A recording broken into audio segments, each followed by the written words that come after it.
KP, Big E will verify. I've always, in fact, been this salty. I'm older now, but I am equally, if not more salty than I was back then.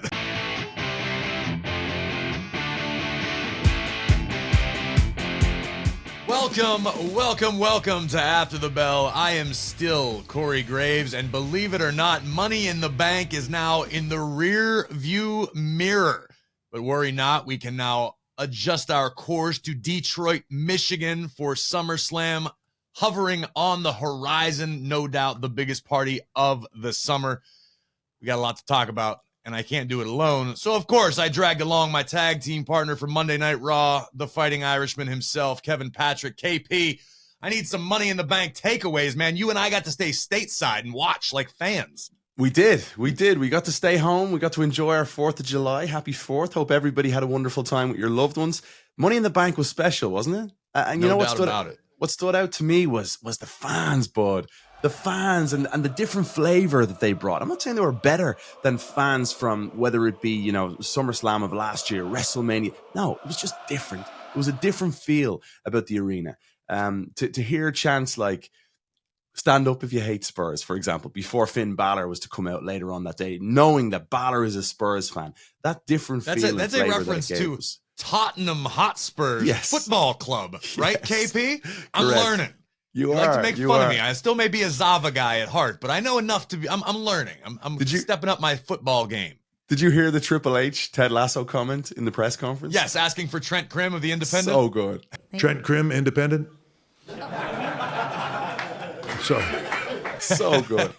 That got such a big pop amongst everybody there at the press conference. It was the fans, the element that they brought, Seth freaking Rollins. Like, that's just different, And I don't know if you felt the same way, but if you just focused on the ring and looked at the hard cam and then you felt it and you closed your eyes, you knew you were somewhere different. I agree with you wholeheartedly, and I think that's been sort of the magic, and dare I say maybe the missing ingredient over the past several years. We take such pride in being a global company, and WWE truly is a worldwide phenomenon, and now I think fans are getting to see it and experience it in every venue, particularly when we're talking about premium live events recently, has very much their own flavor. And it's kind of cool. It's like when you used to play a video game and you would travel around the world, Street Fighter or Mortal Kombat. You were in these different worlds and these different settings, and it just felt a little different. It doesn't necessarily mean anybody's going to get a hometown advantage, but it's really cool to be able to watch as a fan and go, I don't know where they are, but they're somewhere special. And I've noticed that it's almost like the fans in Puerto Rico and Cardiff and London this past weekend have sort of forced the rest of the world to step up their game. Yes. I mean, agree with me or tell me if I'm wrong, KP, because even in Baltimore Monday night, the crowd was just riotous. The atmosphere is so much more fun. It's fun for us. It's fun for the superstars competing in the ring. And I think for the fans at home watching, it adds another element. And it almost, and I thought about this as I watched Money in the Bank from my parents' couch at their house on that Saturday. If I'm a fan and I'm watching this, I'm thinking, my God, I got to go. I got to be there. It's one thing to sit and watch, and you can feel the energy to an extent come through your television screen, but to actually be there, it makes me sort of long as a fan to go, God, man, I don't know when, but when WWE comes to town, I'm not going to miss it. It's like the entire WWE universe has really stepped up their game, and I had a blast. London absolutely brought it, as we expected them to. And I say fair play. Keep it up going forward. When we come to your city, we want you at your best. And I don't care if we're in London or we're in Boston or we're in Dallas or Houston or wherever we may be. Keep doing what you're doing because it's fun for us. Big time. And I'm starting to see more signs throughout the crowd now as well. I'm noticing that happen more and more. Look, you're passing the baton. Every time WWE comes to your city now, you're passing the baton. And guess what? The one that's passed you the baton was pretty freaking impressive. London, incredible. Baltimore, I'm glad you brought it up. Baltimore brought it on Monday. That energy was electric. You think about the premium live events of this year so far. 4 of the 5 have been out of the country. Isn't that incredible to think about? We've never been able to say that before. Whether it's Montreal, Puerto Rico, Jeddah, Saudi Arabia, London, England. WWE is very much a global company, and with that comes that different feel, that different flavor. The fans brought it. Cody Rhodes was asked in the press conference about the fans, and he said he brought up something, and I'm not sure exactly how Dusty Rhodes, his great late father, what he thought about the fans and taking over an arena.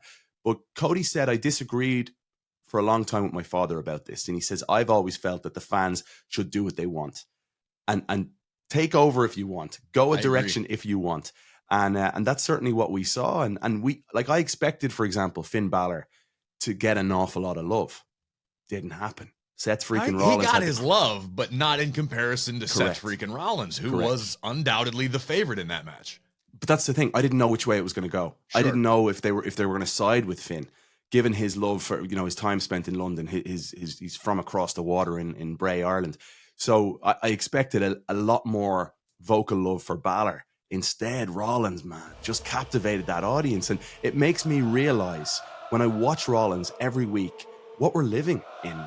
We're living in the midst of something incredibly special when someone can go to Paris, France, and stand there for 12 minutes and have the entire WWE universe not skip a beat. Oh, I absolutely love it. It's exciting, it's exhilarating, and it's refreshing for those of us in front of the camera. As we are all performers of some type, and to have that sort of atmosphere and that energy goes a very, very long way. So well done. Hats off to you, London. And I noticed that there was somebody of consequence who took notice enough that he made the trip across the pond as a surprise. John freaking Cena just showing up at Money in the Bank and waving the flag proudly, saying, hey, let's do WrestleMania in London. I swear, if you're listening to this, I don't know any more than you do, but it sounds like a pretty cool idea, especially after the way the fans brought it inside the O2. Find a big venue, a soccer stadium over in London somewhere. My God, man, that atmosphere would be legendary. And the thing is, I mean, you've got about 6-7 different stadia to choose from. Wembley Stadium would be the number one, right? That's the iconic stadium. That is the Madison Square Garden of stadia in England. But Tottenham Hotspur, we mentioned them, have the most perfect, pristine, brand new stadium that could host probably 70, 80,000 people, no problem. So you have a boatload of choices across London. John Cena said it, which makes me believe that somewhere down the line, it has to happen. It has to happen. Manifestation, speak it into existence. We have a pretty good track record of that happening here on After the Bell, usually regarding matchups we want to see. But hey, I fully support the idea if somehow the opportunity comes together in the years to come. But the reality is we are barreling toward SummerSlam, Ford Field in Detroit, Michigan, and we took our first steps post Money in the Bank toward SummerSlam. There's so many premium live events to keep in order in my head. My brain is just fried right now. But we saw Monday night in Baltimore. We talked about it. We saw an appearance from Senior Money in the Bank, Damian Priest, who I think has a very good chance of successfully cashing in. We talked on this show many times recently about how Priest has been on the cusp of that breakout, and he had the incredible performance with Bad Bunny, tearing it down with Rollins a few weeks ago on Monday Night Raw. I don't think it's out of the realm of possibility that Mr. Money in the Bank continues the trend and maybe successfully cashes in. I don't know if it happens on Rollins, and I sort of intimated about the possibility on Raw that what if he decides to cash in on Roman? I mean, Roman's amidst all that turmoil. Maybe Priest sets his sights on a different championship. We'll have to wait and see. And of course, Io Sky picking up the honor on the women's side of things. Gravy, what stood out to me on Monday was the power that Damian Priest and Io Sky, but we saw it firsthand at the commentary desk, the power that Damian Priest has now. And, it's something you don't necessarily feel maybe as much watching TV because you're not watching his every move, but we're next to him. And every time Seth freaking Rollins got slightly closer, Priest would edge closer, contract in hand. And that power, man, that's there for all to see. You can feel it, you can sense it, and I'm really looking forward to seeing what happens tonight. KP, while we're talking about Raw and the spectacular job of the Charm City chapter of the WWE Universe, what I took away, what I found myself thinking about post Monday Night Raw as I was driving back to Pittsburgh, Pennsylvania, God's country, was how blown away I was by the Women's World Championship match on Raw between Rhea Ripley and Natalya. Now, Rhea has been arguably the most dominant champion in recent memory. I mean, granted, she's only held the title since WrestleMania, but Rhea hasn't had a lot of challengers because, let's be honest, who wants to step up to her? She's breathing a rarefied air right now. Rhea is such an intimidating force and one of the top superstars in WWE right now, male or female. I understand why there aren't challengers coming out of the woodwork who think they can step up to the Eradicator. But this issue with Natalya dates all the way back to Night of Champions. And Natty's been very vocal on social media and WWE digital platforms about how she felt like she wasn't given her just due. She was attacked before the bell at Night of Champions. She's supposed to have a match a few weeks ago that just led to Rhea annihilating Natty yet again. And Natalya's a veteran. She's been there. She has done that. She's been a staple of the women's division in WWE for well over a decade. I don't have the exact number in front of me. But Natalya is a true trailblazer in this game, and it's easy to be overlooked. A lot of times, there are superstars on the roster who, not due to any fault of their own, just they're not featured, they're not made, they're not brought to the forefront to be celebrated, perhaps to the extent that they deserve. And Natty had a chance to really fight fire with fire. That was the phrase I kept using on Monday. And I think what Natty did was really remind not only Rhea Ripley, not only the WWE universe, but a lot of people behind the scenes that, hey, I get that I've been here a while. She's an elder statesman, so to speak, and I mean that with all due respect. I still have a little gas in the tank because what we saw between her and Rhea Monday was a fight, man. Mm-hmm. That wasn't a technical classic, and this is coming from Natalya, who loves to flex her technical abilities. From the minute she came out blowing out of the backstage area and flattened Rhea, this was a different side of Natty than maybe we've ever seen. And I couldn't help but buy in. 100%. Listen, most matches that Rhea Ripley's in, the match is on Rhea Ripley's terms, right? Correct. And it's a fight. Like at WrestleMania, we saw an all-time classic. For you, I think you said here on the show, it was your top match from WrestleMania when Rhea took on Charlotte. Mm-hmm. It was on Natty's terms on Monday. Natty came out, Natty attacked Rhea, Natty kept coming back for more. No matter what Rhea threw at Natty, Natty was able for it on Monday, and I absolutely loved what we saw from Natty. And it wasn't this 3-4 minute match, but this was a banger that went on and felt for about 20 minutes, bud. I totally back and agree. forth. And it was a great example, and we talk about it a lot, about superstars capitalizing on opportunity. Opportunities sometimes, unfortunately, the reality of the business is they can be few and far between. And Natalya has felt that she hasn't had the opportunity or she hasn't had a chance to remind everybody. So she made the most of the chance. Did she leave as women's world champion? Unfortunately not. However, I think Natty probably reminded a lot of the right people what she's capable of. And I expect a little more from the Queen of Hearts in the weeks and months to come. Speaking of reminding people, how about COVID-19, the pandemic, the Thunderdome? Who ran WWE during that time? There's a big argument to be said that it was Drew McIntyre. And McIntyre now is tearing back into WWE and he's targeted Gunther. And I could not love this anymore. He comes back at Money in the Bank. He protects Riddle against Imperium. Back again on Monday Night Raw and instantly a boot to the face, a Glasgow kiss, back inside the ring he goes. And if this is rolling towards SummerSlam, if this is where we're headed, take my money. I'm all in on this. Drew McIntyre looks better than ever right now. There's something refreshed about him, rejuvenated.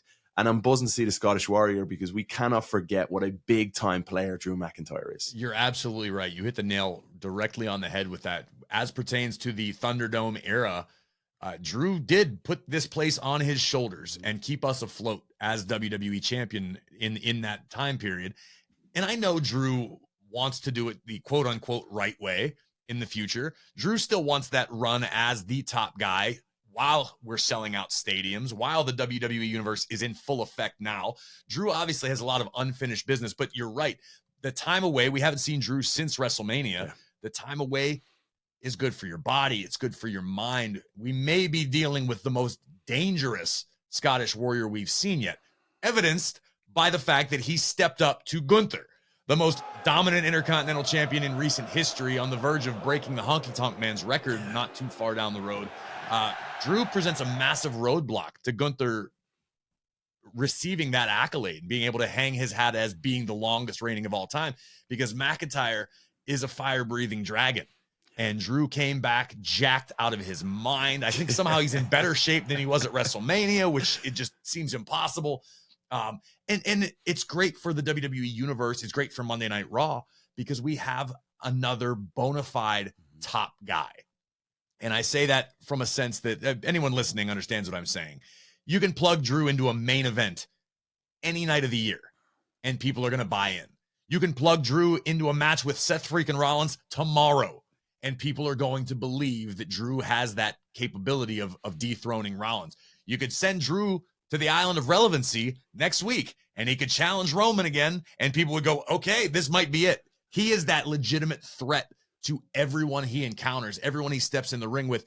And I think the WWE fans believe in Drew at such a level that it's that tangible excitement. Now you've got Drew in the mix with Cody, with Rollins, with Gunther on Monday Night Raw. I mean, this top tier of superstars just added a major +1. You said it perfectly on commentary. Did you see the trepidation, that little look in Gunther that we didn't see before? I mean, we haven't seen before. There was something different about it. And all of a sudden, the ring general understands that if this is the fella coming for my title, I've got my work cut out. And I think there's also something we should touch on in a massive way here. And that's the look that we saw in the eyes of Brock Lesnar, who answered the open challenge, came tearing out for Cody Rhodes. But man, did the American Nightmare have answers. It was absolutely insane. It was almost hard to fathom that Brock started with a sneak attack. Yeah. And Cody met him. Cody turned tail out of the ring and said, all right, I'm coming for you. And stood his ground, took a little bit of a lick in there for a minute, but hits the Cody cutter and Brock retreats. That is unfamiliar territory. Watching the Beast Incarnate retreat from anybody.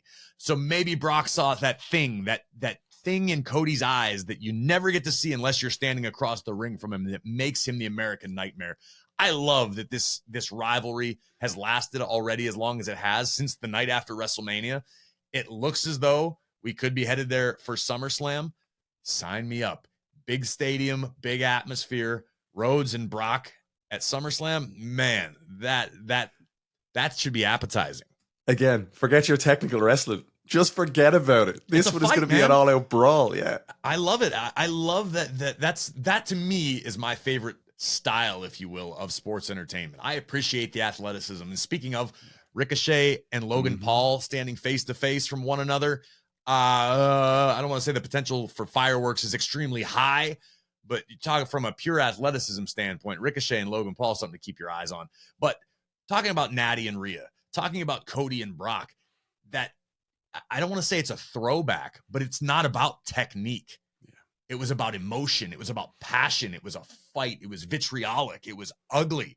Both of those matches. Yes, there are spectacular maneuvers. Yes, is still mind-blowing athleticism, but it just feels so deeply personal. It's not just a match because the match was booked. It's not just a match because there is a title on the line. It means the world to all of these superstars. For Natalya to capitalize on the opportunity and for Rhea to thwart a challenge. For Cody to finish his story, he needs to get past Brock Lesnar. And Brock, it just won't go away. Brock is making Cody's life hell. He broke Cody's arm and forced him to pass out. And now Cody still needs that vengeance. I mean, it's a really fun time. There's so many ways this can go, and it's not just a one-match show. Here we are weeks away. With 4 weeks from tomorrow is SummerSlam, and we're already speculating about half of the card, and all of it's exciting. It's got me salivating. And there's been a big build in terms of storytelling for so much of what we're talking about, which is the long-term storytelling that you crave, right? As a fan, this is what you want. It's been a joy to behold. And when you break down these different stories all throughout, right, whether it's Cody and Brock, or like we may see with Drew and Gunther. Drew and Gunther goes back, this goes back a while.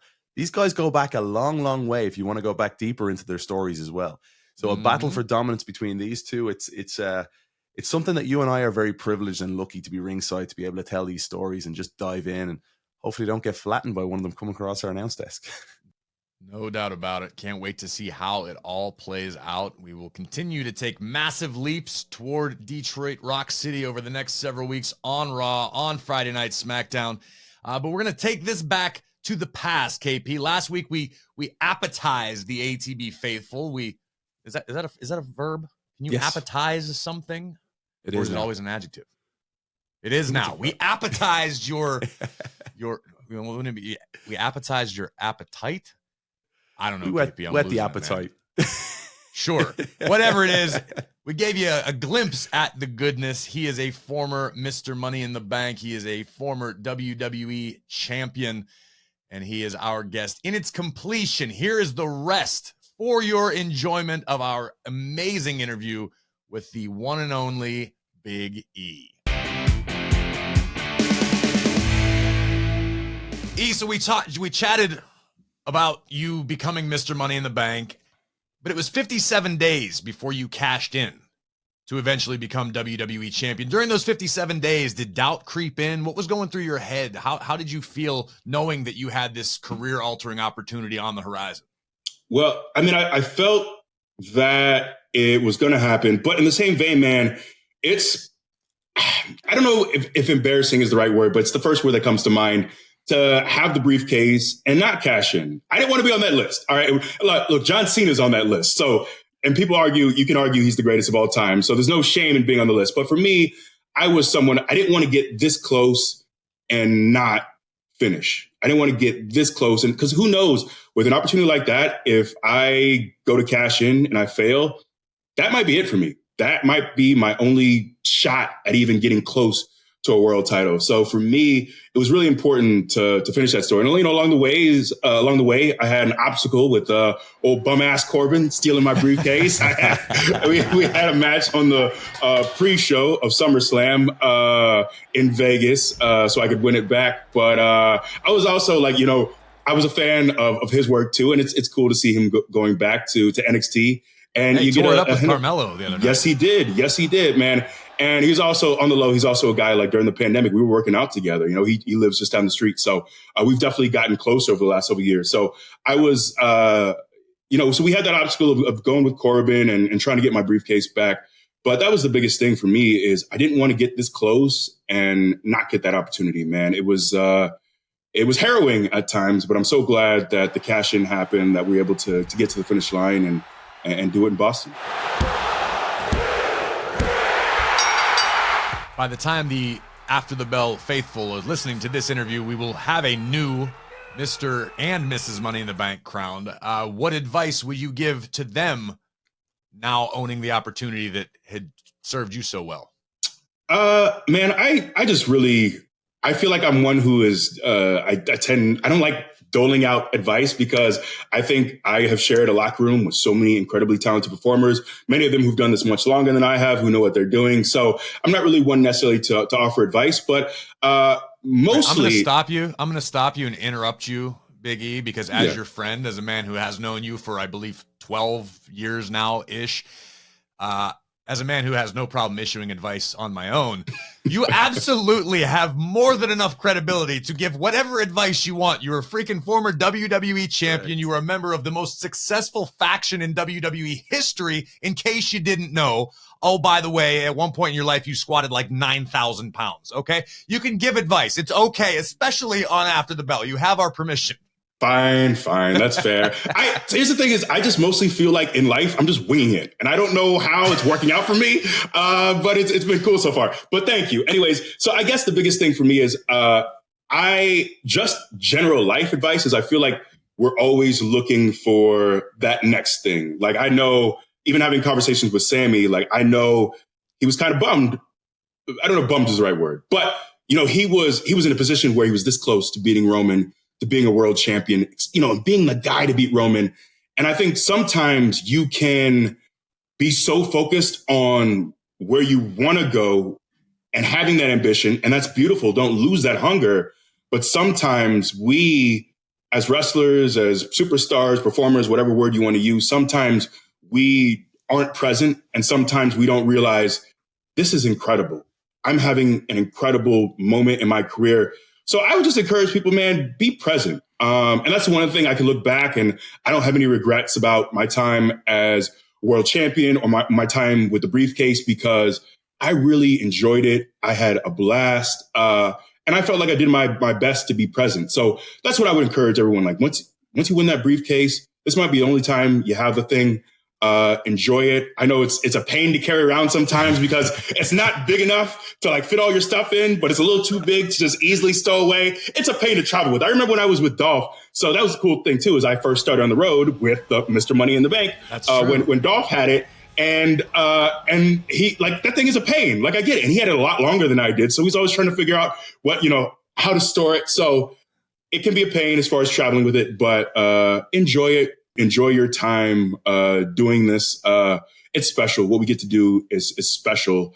And when you have an opportunity to be Mr. or Mrs. Money in the Bank, it's really unique. It's a ton of fun, and just enjoy it. Pretty much 4 out of 5 are successful. Like you say, you don't want to be that one missing out of those 5. Big E, in terms of the enjoyment, though, of possessing the Money in the Bank contract and walking into the arena every single week, you had it for 57 days. Is there like the fear, the fun factor? You can strike into the champions that are looking around the corner going, oh, here's Big E. Here's Big E. Yeah. I think there's definitely something to that. I love the idea that everyone's on notice. All the world champions are on notice. You could show up at any moment and you could take away the thing that they love. So that's the really cool, unique aspect of the briefcase, because we don't really have anything else like that in our industry. It's special. So just knowing that you can sit back, you can take a moment to look at the landscape, to wait for your opportunity, to know when the time is right. I think that's a really cool aspect of being Mr. or Mrs. Money in the Bank. You're talking a lot about being present, taking a step back, and enjoying WWE from a fan's perspective these days. But I know you're still a very, very busy guy. What is on Big E's plate these days? It seems like I still see your face popping up all over the place. I know you're very, very busy. What can you share with the WWE fans? With what are you up to? Yeah, man, I realized my time on the road has definitely made me a nomad. As hard as, we often complain about the travel, but I also realize, like, I think I need the travel. I can't sit at home for too long. I get bored. But I love just jumping into different projects. And I think one of the things that I also love is that when I first started wrestling, I loved the athletic side. That was the reason to continue as an athlete. But when I got further and further into my career, I developed a love for storytelling. And that's one of the things that I have really just clung to as I've gotten older. So right now, I'm working on doing more voice acting. Nothing I can announce right now, but I have some really cool things that are already done, already complete, and hopefully soon within the next few months, I could talk about. We also have our short film, which I wish I could talk about in depth, but man, I can't wait for people to see it. It's amazing. We're working right now on setting out to festivals. So actually just yesterday, just submitted to a bunch of festivals. So we're hoping to get some good news there. But man, it's for me, it's just a bunch of those things, just still juggling projects. I wish I could. I'm trying to think of any of those, any of the projects I can actually talk about. There's nothing really worth mentioning right now. Master Carrot Dangler. Right now, he's going, oh, all right, everybody, there's something great coming your way, but I'm not going to tell you about it. But I mean, look, we've all been in entertainment long enough. You know what it's like where someone says, this is happening. It's done. Yep. Here we go. And often so many times it falls through. And I don't want to be the guy that says, hey guys, look out for this great thing I'm doing on this date. And it never happens. What happened to that great thing you were doing on that date, Big E? Yeah, I don't know. I know how it is. Yes, you do. Just busting chop. Yes. But I know you have been busy. I've seen your face on the old USFL a lot recently. You've been doing some work with the Michigan Panthers. How did that come about? What are you doing with them a lot nowadays? Oh, man, it's been a blast. So actually, we just finished up our last home game. So I've been trying to do something with Fox Sports for a while. I got to do Big Noon Kickoff, which was a blast as a college football nerd. That was a ton of fun. So I've had this relationship with Fox Sports, and we've been trying to think of ideas to do more and more. And then this opportunity that was kind of out of the box, just came out of nowhere, presented itself. And it just made sense with SummerSlam, August 5th, being at Ford Field in Detroit.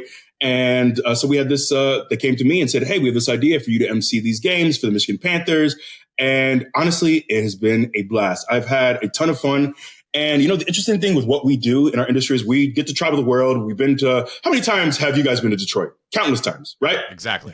But how many times do you act like I've never really had, I always stay out near the airport because it's cheaper. But typically you land or you drive in, you wake up, you get to a gym, you get food real quick, then you get to the building. I don't explore in Detroit or anywhere. But the really cool thing with this opportunity is because we're coming in early, we're doing stuff around the community. We've done stuff with the Boys and Girls Club. We went to a breakfast for the Special Olympics. So, we had 5 home games, and I've had time. I'm just going back and forth to Detroit for 4 weeks straight. And then we had about a 3 or 4 week break. And then we had one more home game. But the really great thing is I have really learned so much about Detroit and genuinely have my appreciation, my admiration for the people of Detroit, for the city of Detroit. I know it's popular for a lot of people to make jokes about Detroit, but if you actually sit down with someone from Detroit, if you actually spend time in the city, it is gorgeous. The things they're doing in downtown, the money that's being pushed into the city, the pride that people have for the city. So this is really just a shout out to all the great people of Detroit that I've met. I've had a blast. Honestly, I'll miss Detroit. I can't believe, I'll miss Detroit, man. I really will. I agree with you wholeheartely. And I only know Detroit as well as I do because it's only a 4-hour drive from Pittsburgh. And I actually spent a lot of time up that way on the Independence before WWE, not to mention all the times, we go there a couple times a year. And it's a very blue collar mentality. It kind of reminds me of Pittsburgh. It's just kind of that salt of the earth people, and everybody's just, busting their ass, and everybody's proud of their city where they come from. I got a lot of love for Detroit. I have no doubt SummerSlam is going to be a really, really good time. But while we're talking USF football, Biggie, could you just remind me the result of the Panthers Maulers game in the North Division Championship? How dare you? How dare you? So I'm also going to serve as the MC for the USFL title game. So and your Pittsburgh team, your hometown team, is going to be in that title game. So I have to be impartial for that. So I want to say congratulations to Pittsburgh's USFL team. Congrats to them. Great job. But I think they beat my Panthers every single time that they faced off in the regular season and the postseason as well. So that was uncalled for. Biggie is a pro. He is choking back all of his true emotions right now. I'm going to get a text message as soon as we're done that's going to be expletive laden. Are you sure you don't need a co-MC? You get Gravy along there too, no? I might have to drag him out to be my whipping boy. Just we would redefine the sports broadcast world. I'll tell you that much. Probably wouldn't last long, but it'd be a good time. Not at all. We'd be fired promptly, but we'd have a lot of fun. Yes. Hey, speaking of sports broadcasting, is that something you have an interest in? Because I can imagine you on a set just tearing Skip Bayless apart. I mean, is that something you'd enjoy? So I personally, there are a lot of people who like the talking head shows. That's not my thing, respect to them. But there's an aspect of sports that I really love. So I've had this idea for a while with our old buddy, our good buddy, Tom Hannafin, who's gone on to other pastures, but we both love college football. Yeah, the same. Yeah, man. So we've had this idea. We both love college football, but I want to take a step back, and there's so much culture behind not just college football, but all of sports. When we're talking tailgating, most of these college football games happen in these tiny college towns like Iowa City, like Tuscaloosa, and they have so much rich culture, traditions. You have local eateries. There's so many things. So that's what I want to explore. I want to do more of that. So we have this idea for a show where we go on the road, and let's say you're going to the big Alabama, Texas game, and you spend a few days in Tuscaloosa, and you find the best barbecue spot, and you go to the local farm that's been around for 100 years. But just exploring why people show up. It's not just about the game. It's about the culture. It's about the traditions they share. And that's what I really love. So I want to do more of that behind the X's and O's, behind the analysis, and just dig into that aspect of sports culture. It's like Anthony Bourdain meets the SEC. Yeah. Yeah. That's pretty cool. That's pretty cool. You're made for it. I actually worked on a show. I used to work for the Big Ten Network. So I covered the Hawkeyes during the Kirk Ferentz years and all those years. Yeah.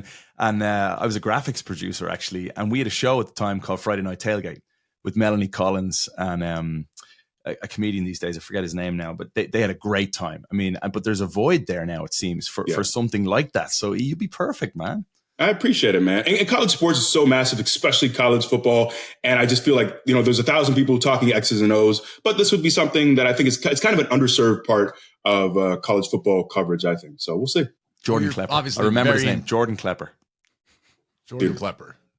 Respect to Jordan Klepper, because KP forgot his name the first time. Good luck, Jordan Klepper. Jordan Klepper. Biggie, you're obviously very well tied in the college sports world right now. I know you're doing a lot of work with our NIL program within WWE, searching for the next crop of WWE superstars. How's that experience been for you?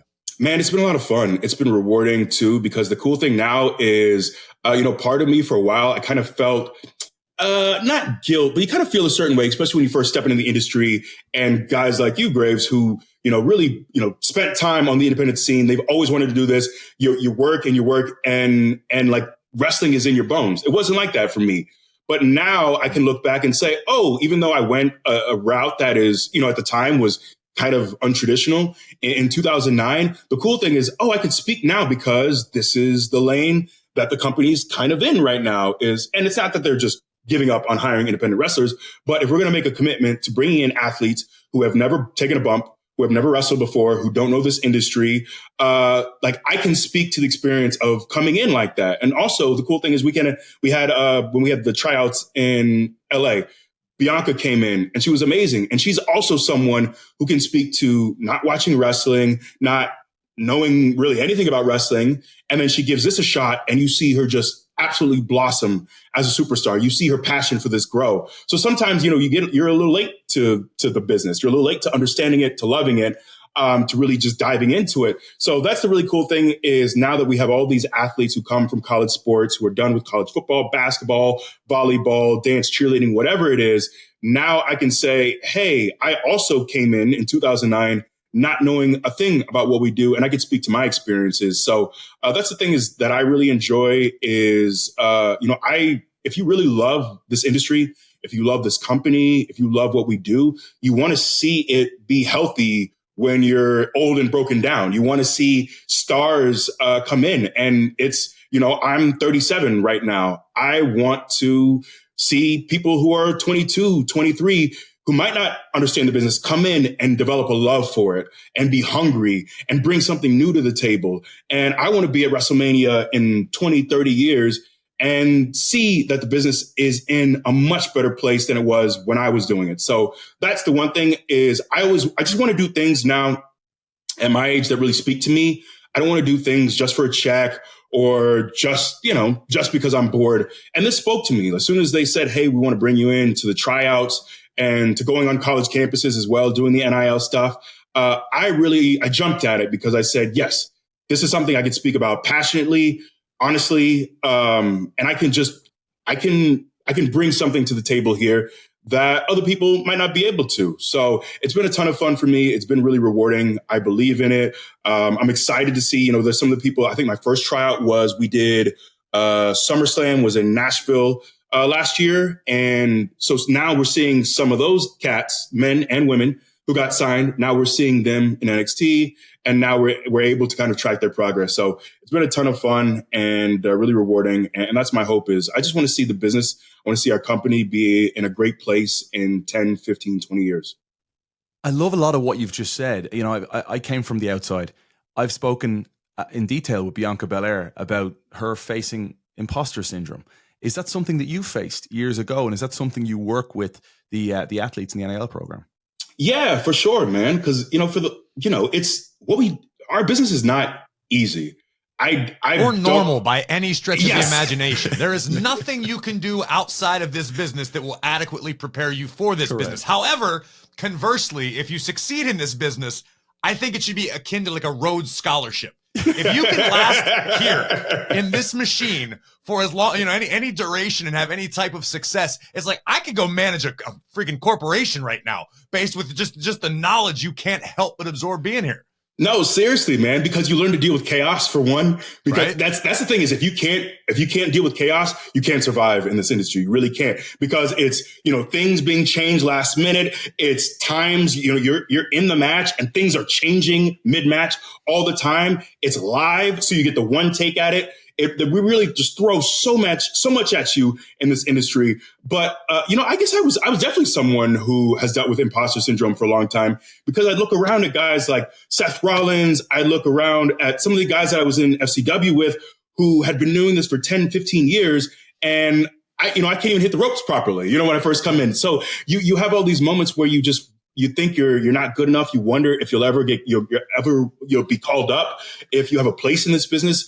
But for people like that, I just say just keep going, keep learning, keep progressing. Just get out of your head. I think too many of us are in our own heads and we're worried too much about what do the people think about us and if we're further along enough. But the thing is, I just had to realize like I do have something to bring to the table. I might not be 6'4", I might not be a high flyer, I might not ever be as good in the ring as so many of the people that I share a locker room with. But I know that I have something unique to bring to the table. So that's what I always encourage people to is don't worry about being the next Cena, the next Rock. Do your own thing. Bring something fresh. Bring something new to this industry. I never would have thought that what I brought to the industry would be wearing rainbow colors and a unicorn horn on my head. Why so horns? Anyone know why? Because New Day rocks! New Day rocks! That was a route I didn't anticipate, but I really I'm so proud of what we've done and what we brought to the table. So that's the biggest thing is, and I think Bianca's a one of one. There are other people who might have other skills similar to her, but when you bring all those things together, she brings something very unique to the table. I can say the same thing about Montez, about Dawkins. You look at and that's what I'm really proud of. Even someone like Baron, who we used to call Football Tom in FCW, is, and you see like, man, no, he's brought something unique to the table. Like he can go in the ring. He has a presence. Yeah, that's the one thing that I really encourage athletes who are kind of trying to find their way in this business is, no, you belong here. Bring something fresh to the table. I love that outlook on things, man. Isn't it funny how we all mature within the business? We've all known each other so long, like almost a third of our lives or a quarter of our lives, depending on our age. It's like we spend so much time with the same people and we all are sort of growing up together within this wild world. It's really crazy to think about, No, very much, man. I was 23 when I got signed. And the way you see the world and life at 23 is quite, at least for me, very different from the way you see the world at 37. Think about all the lived experiences we've had. We've traveled the world together. We've dealt with things like, we've lost great friends. We've had horrific injuries. We've been through a lot, man, and life has changed so much for us. And two, there's also that mentality of when you're in FCW and you're in developmental, the focus is like you see everyone else as a competitor. Like I want to get to that spot before they do. Right. But then you get a chance now to look back and you realize like we're in this together, man. We travel the world together. We share locker rooms together.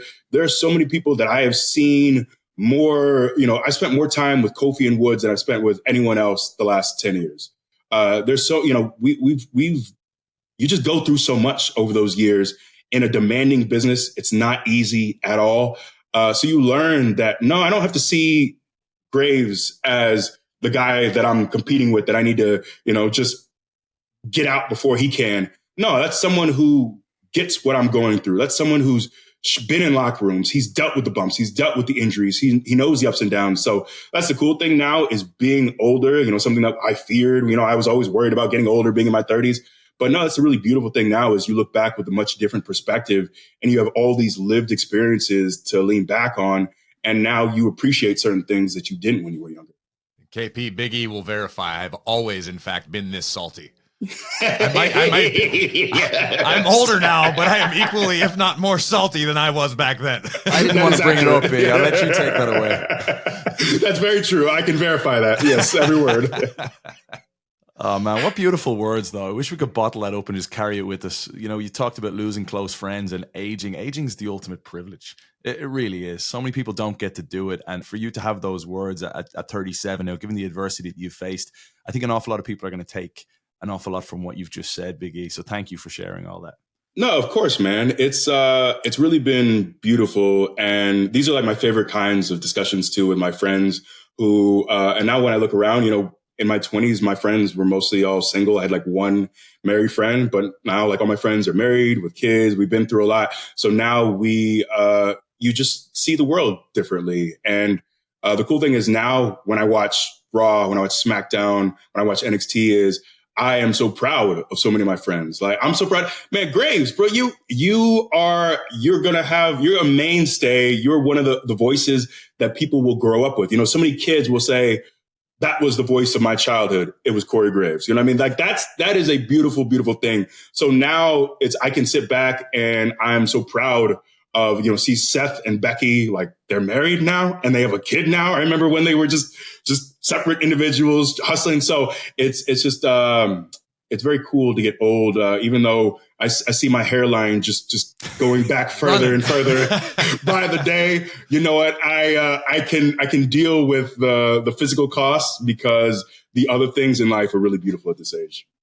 It is, man. It's beautiful. It's wild to think about for all of us miscreants on the island of misfit toys who were in FCW. Now you look across the landscape and we are them. Yes. Yes, we How are. hopeless it was in that warehouse in Tampa where we thought we would be doing man-in-the-middle drills with Dr. Tom until our legs fell off.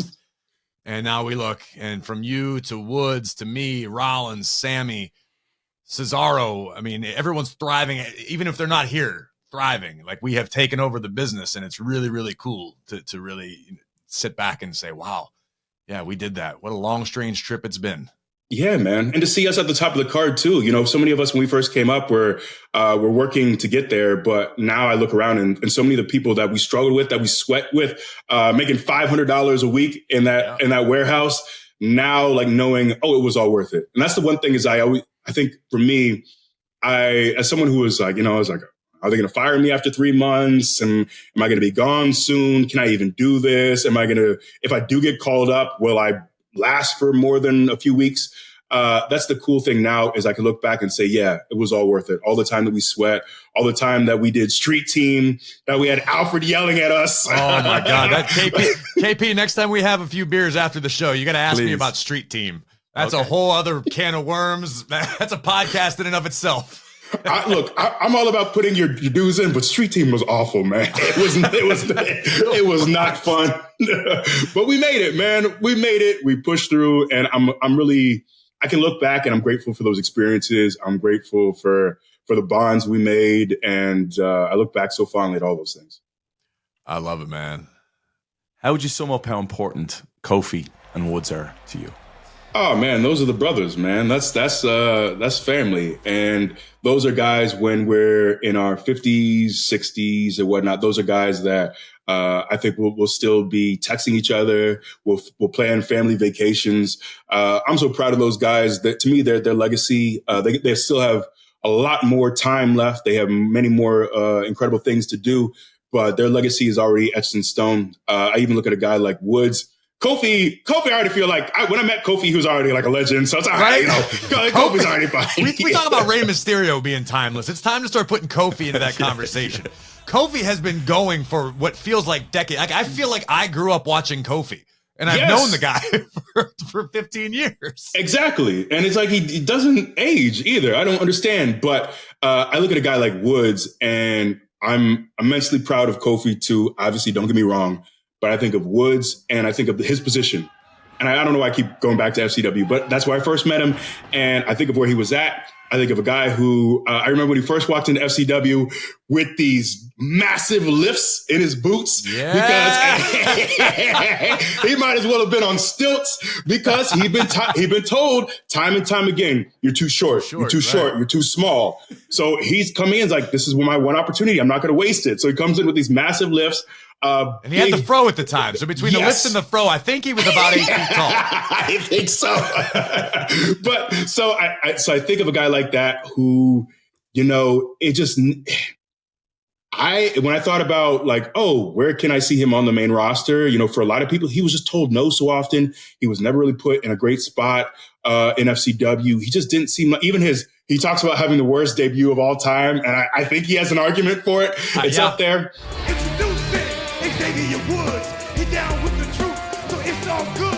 I'm so proud of him, not just what he's done in the ring. He's done incredible things in the ring. He brought so much to, you know, for a while, like he was a guy who really clamored. He wanted to be in the matches more and more, but he really brought so much, you know, circa 2015, 2016, when he was on the floor, he brought so much to our act, to what we were doing, because he was so wildly entertaining. The stuff with the trombone, everything he brought to the table really helped us get off the ground.